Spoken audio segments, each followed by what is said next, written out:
vroče je in danes se je naš montažer odločil, da jo bo postavil kar na sončku.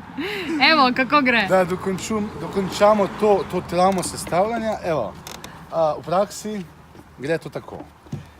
Izparilnik, ki smo ga že delno sestavili s pokrovom in to dolgo gumijasto cevjo, namestimo zadaj za fitovočko pri tej edini luknji, potem pa gremo Noter, ne? noter. Fitovočko smo odprli, razstavili,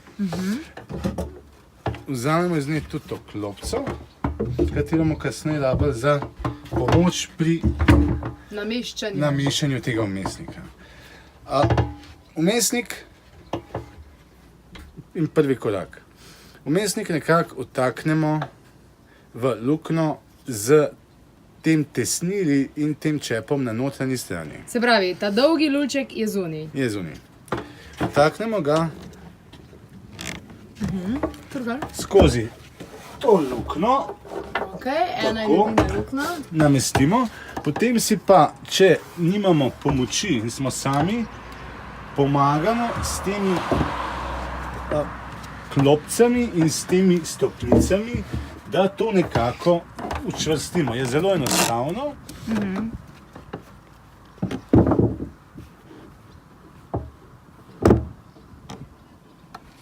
Evo.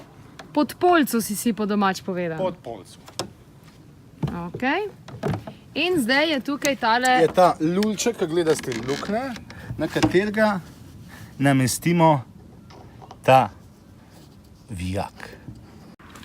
Ko smo namestili ta vmesnik v to odprtino, za zunanje strani zavremo ta vijak in ga kar močno zategnemo.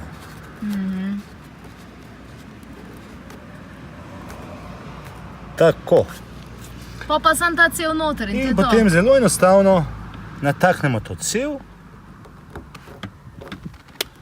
In prštimamo. In prštimamo, pripravimo še notranjo enoto. Notranja enota, katera je sestavljena iz kratke, gumijaste cevke in tega izparilnika za zelišča. Ko imamo kaj not? Seveda, že predhodno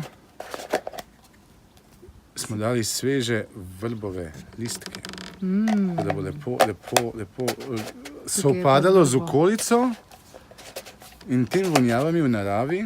Tako. V predpripravi na ta izparilnik namestimo to gumijasto cevko. Fajn, na trdo gre, ne? Zato, da ne bo... Lahko si to olajšate, pa date za 15 sekund pod vročo vodo. Pa boste lahko zelo enostavno.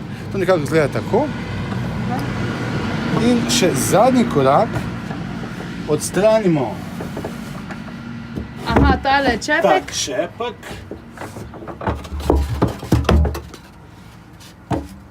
In namestimo. Namestimo na ta čepek drugi del te